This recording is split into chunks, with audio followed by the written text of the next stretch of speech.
The Indian painter BHUPEN KHAKHAR, who died some years ago, was a dear friend long before he became famous in the world of painting. I have very vivid memories of spending 10 days with him in his tiny house in Gujarat, in Baroda, where he was part of the Baroda school of painting, but also very different from them. Because unlike the professional academic painters, BHUPEN was an accountant, and he came to painting accidentally.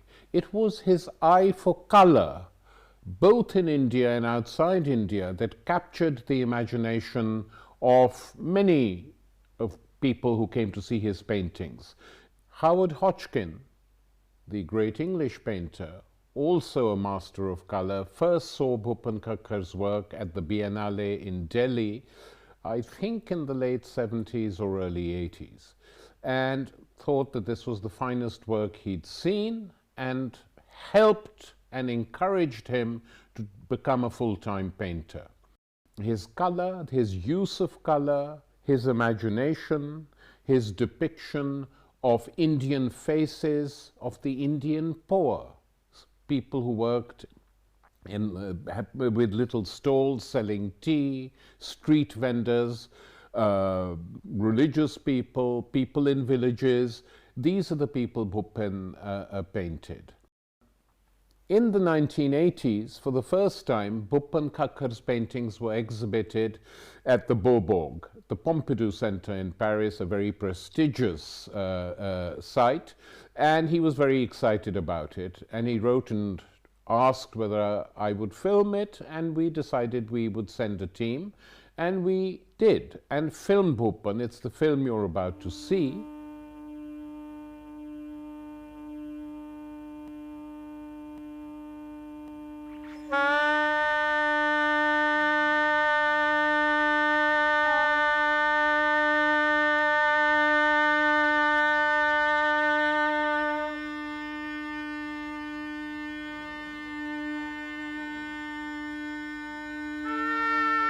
BHUPEN has had little formal training, but his achievement is impressive.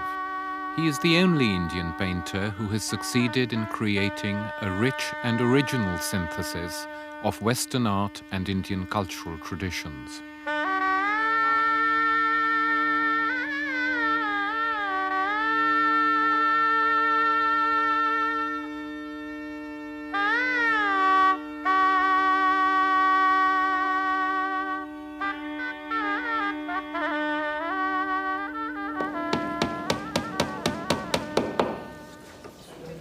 This is the first time his work has been exhibited in Paris, though he is no stranger to the Tate Gallery in London and various centres in North America.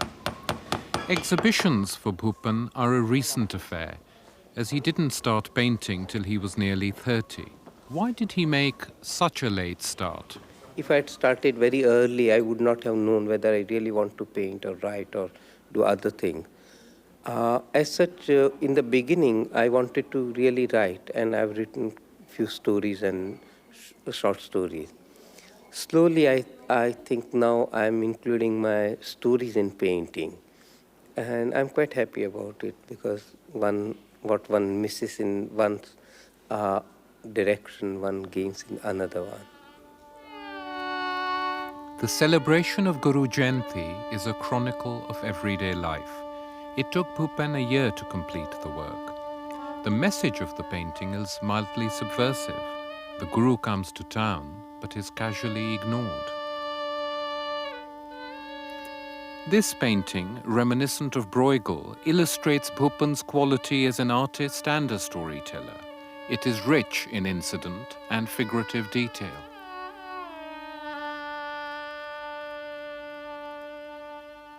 I wanted to really show a kind of life which is going on. Like, say, we are here getting ourselves filmed, and so many other things happen outside, and people really don't take notice that there is an exhibition going on or things like that. So that way, I thought that the celebration of Guru Jayanti I will include here, and then people are really concerned with their own life or little small details of their life or some small things they are doing. And you can see that a woman who is throwing dirt out of her, the person who carries this gunny bag, the another person who is ironing the shirt, and it almost I did in 8 months, and I felt quite happy about this painting. The celebration of Guru Jayanti illustrates the daily existence of ordinary people, a feature of much of Bhupen's work.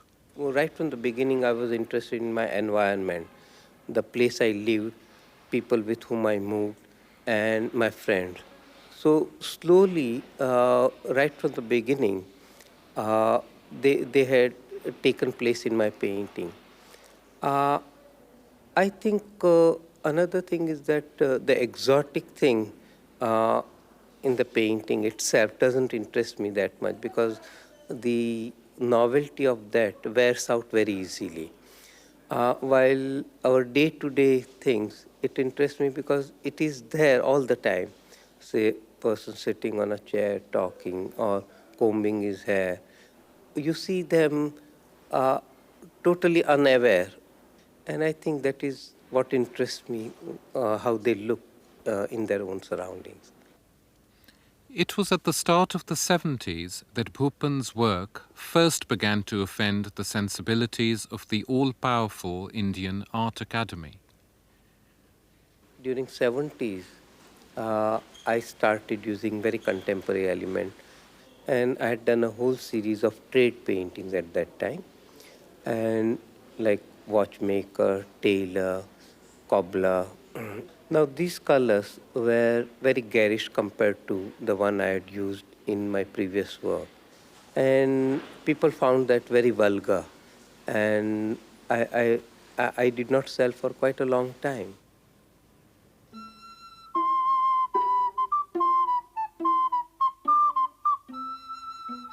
A bouquet of plastic roses is Bhupen's most symbolic work, his special tribute to the icon painters of old, especially the Russian Andrei Rublev. In this painting, Bhupen is mocking the acquired tastes and snobbery of the Indian middle classes. This man has all he could wish for: home, garden, job, friends. Bhupen reveals his entire life story in panels which surround the painting.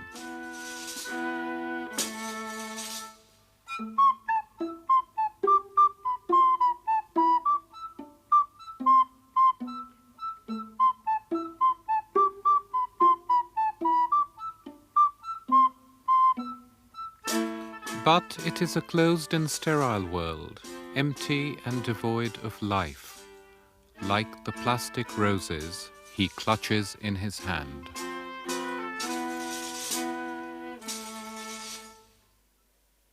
I don't think people liked my work at all at that time. They were very unhappy about the work.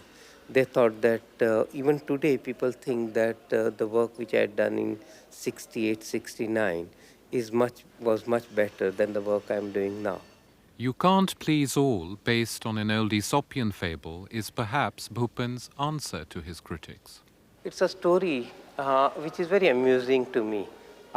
It's about son and father. They go to sell the donkey in the market. And while they are going, you could see that they were first both of them walking. After that, some people said that, look at these people, the donkey is there and they don't sit. So both of them, they sit on the donkey here. And then people point out that, see how cruel they are, both people sitting on the donkey. So they move on, and then the old man sits on the donkey and the boy walks. Again, people say that, see, this old man doesn't have any pity for his son who is walking. So both of them, they decide they will carry the donkey. So they carry the donkey, and while they were carrying the donkey and they were crossing the bridge, the donkey jumps into the river and dies.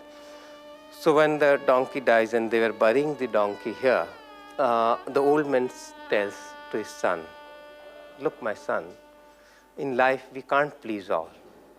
So this painting is based on this, and a little detail which I had added afterwards is this man standing on the balcony. He takes off his clothes and he says that if I am not going to please all, I am going to please myself.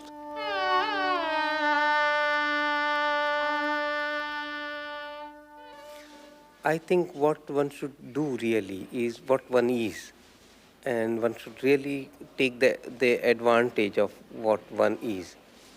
I think I like that way very early Renaissance work, where people were just trying to find the language of painting. I think I'm not very much impressed by high Renaissance work, but the early work, where one is trying to find the language. And I think that is much more relating to that one should not try to hide one's own weakness, but be there. It is there, and one can't, if one is a painter or an artist, one can't hide anything.